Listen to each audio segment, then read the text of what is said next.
Hello and welcome to this sixth podcast brought to you by the Vatican Observatory Foundation. I'm your host, Bob Tremblay. With us today is Chris Graney, Public Relations Officer for the Vatican Observatory Foundation and the editor of the Faith and Science resource on the Vatican Observatory's website. Chris is the author of several papers and 2 books from Notre Dame Press on the topic of science during the time of Galileo. Also joining us is Brother Guy Consolmagno, Director of the Vatican Observatory and President of the Vatican Observatory Foundation. Let's get into it, Chris. All right. Glad to be here. And I can't talk enough about science in the 17th century. Science in the 17th century, this is Brother Guy, has shaped an awful lot of our understanding of what science is. Galileo was a great philosopher of science, along with being a great scientist, even if he didn't always follow his own rules about how science should be done. So one of the questions I have here is, what surprised you most about Galileo and his history? Well, I think what surprised me the most, and here's how I got into it. I was studying philosophy at the Loyola University in Chicago and living in a Jesuit community with a historian who was teaching a class about how to do history. This was a seminar for seniors who were going to be history majors. And it's not just this is history, but this is how you go about learning history. And he used Galileo as the example because he says, Galileo, there's this wealth of primary literature. You can read what Galileo wrote. You can read what his opponents wrote. There's another wealth of secondary literature, people describing and put it into context. And there is what he called tertiary literature, the sorts of things like, the Bertolt Brecht play, that everybody's familiar with the theme, even if they've never seen the play, which often has nothing to do with Galileo and everything to do with when Bertolt Brecht was writing the play. And he said that the contrast of the three are great, but Guy, come on along and maybe you can add some astronomy. The thing that shocked me the most about Galileo was how familiar he felt.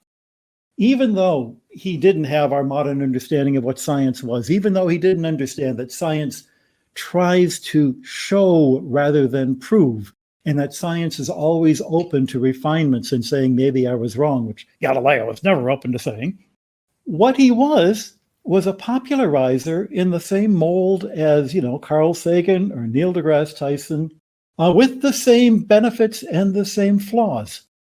There are probably a generation of people who got interested in astronomy by reading Galileo's books when they were kids and wound up with a lot of misconceptions about how astronomy works, just as, I've got a lot of friends who learned about astronomy from, in my generation, it was George Gamow, 1, 2, 3 infinity. And the thing I've noticed is that the people of Gamow's generation back in the 50s hated Gamow, but the people my age who read him as a kid thought he was wonderful.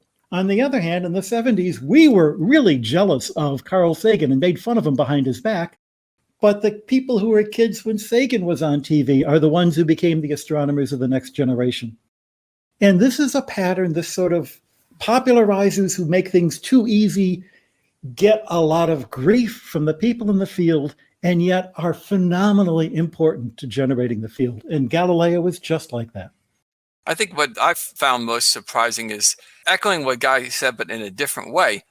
I learned about the Galileo story as sort of this scientist stands up against, that Einstein has something about that he wrote about here's a man who stands up for truth against the hosts of those in cleric's garbs who would keep everybody in darkness or something like there's some sort of thing like that he says in a famous introduction to Galileo's dialogue on the two world systems. And what surprised me is when you actually start reading the works of the people who opposed Galileo, just how dynamic and fascinating a scientific debate was going on at the time. In fact, it was very much not like that it was just an outstanding example of people debating a scientific question. Is the Earth moving or is the Earth not moving? And there will be references to Scripture because, there's sort of an idea that if you can't decide this one way or another, we're going to stick to our, traditional interpretations.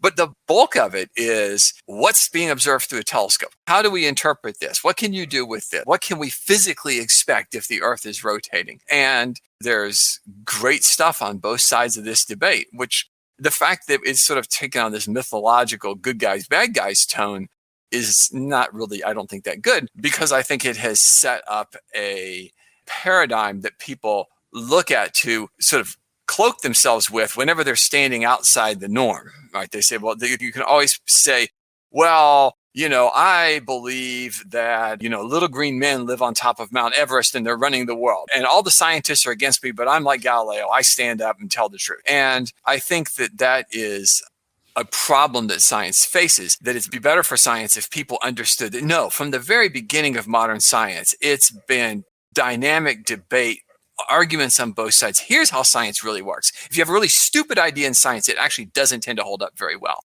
because the evidence will go against you. So to see this dynamic debate in play, something I wish more people understood. One of the great resources I could recommend to people, which I got from this course, was a book put together by a historian named Fiduciaro called The Galileo Affair. And the bulk of the book is all of the key writings translated into English, including the transcript of the trial. And you can see that Galileo was not fighting these. He kept trying to squirm to get away to be able to sell his book again, because that's how he made money, was by selling books. So that was one of the questions I was going to ask you. I'm glad you brought that up. What are some resources for educators to help teach the story of Galileo correctly to their students? I would start with that book, The Galileo Affair. And then of the many different biographies I've read, the Heilbrunn biography, I think is pretty up to date and I found very readable. There's a nice book called Galileo in Rome by Shea and Ardigras that tells of Galileo's interaction with people. It's a more human story, because my interest always tends to be for the more scientific and technical stuff. But nonetheless, I will caution that it is very difficult to find something that gives why do we care about Galileo? Okay. I mean, did the church condemn him? All right. Was he excommunicated? Okay. First of all, he wasn't excommunicated. He was condemned. But you know what? I'm working for the Vatican Observatory. I don't want to say that the church does a bunch of stupid stuff. But you know what? The church is run by fallible human beings. They've been a big, powerful organization. They've stepped on people in time. It's not a good thing. But, my diocese is the first inland diocese west of the Appalachian Mountains. Our bishops own slaves. Okay. That's not a good thing to do. And being enslaved is a lot worse than being the favorite mathematician of the leader of Tuscany and getting in some trouble and been put in house arrest. So why do we care about Galileo? We care about it because of science. If you want to dump on the church, there are way worse things the church has done than Galileo. Right. So the reason that he is singled out is because of science, right? Because this is a matter of science. And so finding a resource that really lays out what's going on in the science of that time, that is a challenge. Because let me tell you, if you're reading something where it makes it look like, one person's smart and one person's stupid, you're probably reading something that doesn't have the story right. Again, it was a great debate. I'll also point out another book, if you just want to know Galileo as a human being, Galileo's Daughter by Dava Sobel. I think she does a great job of making him a human being with both kind of strong personality that would attract enemies, but also attract people who loved him dearly. And this is who he was. And among the people who loved him dearly were devout churchmen. And among the enemies were people who are also mad at the church. The interesting thing about Galileo is that, first of all, he was never excommunicated. Secondly, he never served time in jail. He was served house arrest, and that was it. The third thing is, what he was found guilty of was not heresy, but vehement suspicion of heresy. And that's because at the end of his trial, which was a special trial, wasn't a regular sort of thing. It was a committee of 10 people, of whom 3 voted on Galileo's side. At the end of it, he said, "You've never shown that I was guilty of heresy, merely that the things I said could be interpreted that way." And so they said, "Okay, we find you guilty of suspicion of heresy," which is kind of an odd thing. And then his famous statement when he says, "I'm sorry," he says, "I reject anything and everything in my work that is contrary to the teaching of the church," without specifying any of what those things might have been. It was almost Jesuitical, dare I say. And I think that there's just I'll always come back to the science in this, that the reason that people care about Galileo is because of this idea that somehow it's about science, right? That we care about this guy who was treated poorly by the church and others who are not so famous because of the science. It was a very cruel time. There's a famous illustration of London that I will point out in these kinds of discussions, London in 1615 or 1610 or something like that. And it's a panorama, and it shows in the panorama is London Bridge. And if you look at the end of London Bridge, there's about a dozen to 24 heads stuck on spikes at the end of the bridge. And, it was a time where when you got on the wrong side of the wrong people, it was not a pretty picture. A lot of people were treated poorly in the 17th century. Why is it that we care about Galileo? Well, we think we care about it because it's about science. But the more my research goes into it, the more complicated that science story becomes. And this is a very hard thing to talk about. There's people who sort of have these passionate ideas about Galileo because what they have passionate ideas about is a story. They don't have passionate ideas about what, if they actually knew what the arguments were at the time, they would be, oh, yeah, I wouldn't buy that. But they don't. People think that it was a guy who stood up, looked through the telescope, saw that the Earth was going around the sun. People refused to look. They refused to acknowledge the truth. Then he was condemned for discovering truth and, burned at the stake or something like that. And none of that is true. Yeah, there's not anything in that that's correct, and yet it is unfortunately repeated even today in very reputable sources. What can you do? How do you deal with this? And another thing to remember is that the times really were such that ideas caused wars. People went to war, or at least used the ideas as an excuse to go to war. The 30 Years' War was going on during the time of the Galileo trial. The most crucial battles, when it looked like the pro-Spanish side, who had troops in Rome at the time, the pro-Spanish side was losing just about the time that the Pope decided maybe I should put Galileo on trial. And there are some historians, others who dispute this, but some historians that say, the Galileo trial was a distraction to get the Spanish off the back of the Pope, because the Pope was secretly favoring the French, who were secretly favoring the Protestants in the 30 Years' War. In other words, it's a terribly complicated story. The science is complicated, the politics is complicated, the personalities are complicated, and to turn it into a simple myth of good and bad and right and wrong doesn't do justice to any of the people involved, including Galileo. But we do love that story. People love a good guy, bad guy story, but working out that history and communicating that to the broader public is, I find, an enormous challenge. So, Chris, in our last podcast, you mentioned that you can translate Latin. What exactly did you do to study Galileo with knowledge of Latin? What do you mean? You mean, how did I get the knowledge of Latin, or? Well, you went somewhere and read some texts. Yeah, I went to a computer and I read some texts. I went to Owensboro Catholic High School in Owensboro, Kentucky, where I had Father Pete Lozon, I think, taught me 2 years of Latin.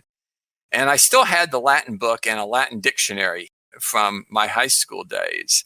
Look, this started. Sky and Telescope published an article by a guy named Leos Ondra, who spoke of Galileo being the first person to observe a double star, that he observed Mizar. And without going into the technical details, he had Galileo's notes about Mizar. And Galileo says they're this far apart, and he was like dead on his separation, extremely precise measurement. And he said, one looks this big, the other looks this big, and based on their sizes, I'm calculating the distance to them.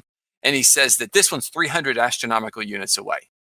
And I looked at that and I was like, that ain't going to work, right? You can't, if the Earth's going around the sun, a star can't be 300 astronomical units away. And I actually wrote Sky and Telescope a letter and said, hey, there's something weird going on here. Somebody's got to investigate this. Nobody did. And in the last podcast, I talked about my students and how they browed me with all these kinds of questions. And so it's like, somebody's got to answer this. And so break out the old Latin book, start it up. And meanwhile, you can find all of these old texts on, guess what? Google Books, library sites. There's a big library site called errara.ch out of Switzerland. It's got all sorts of different texts and stuff put online. So I don't have to go to an elaborate library somewhere and pore over these texts. You can pull them up on your phone and see Riccioli's Alma Gestum Novum.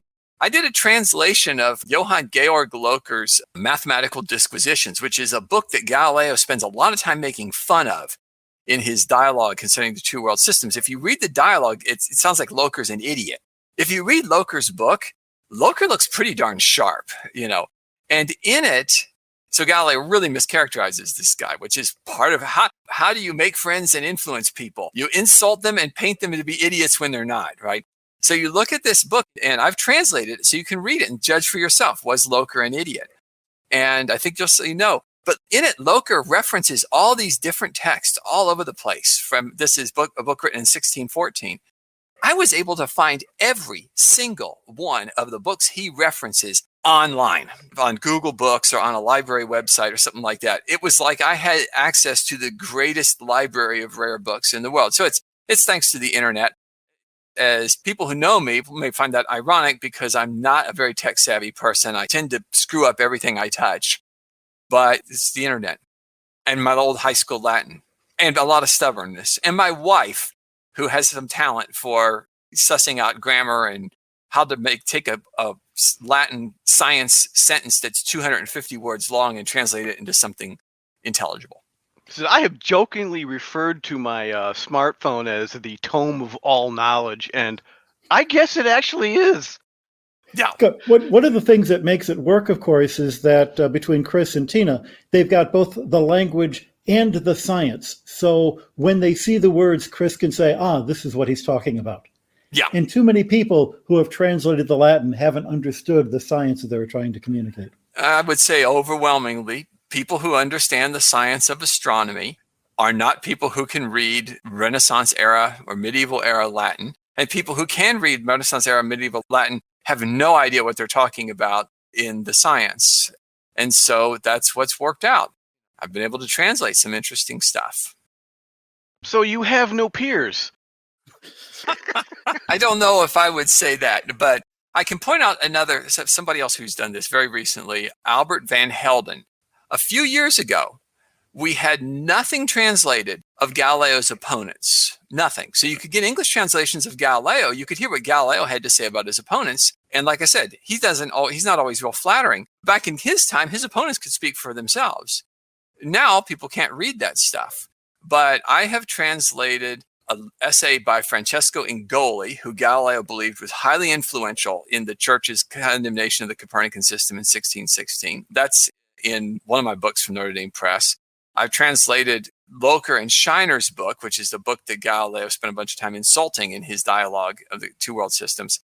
And Albert Van Helden has built on there's a partial translation of Simon Marius's The World of Jupiter, which talks about a variety of things in astronomy, mostly Jupiter, but not exclusively. And that has been published. So within the past 5 years, 3 anti-Copernican scientific works have become available in full translation.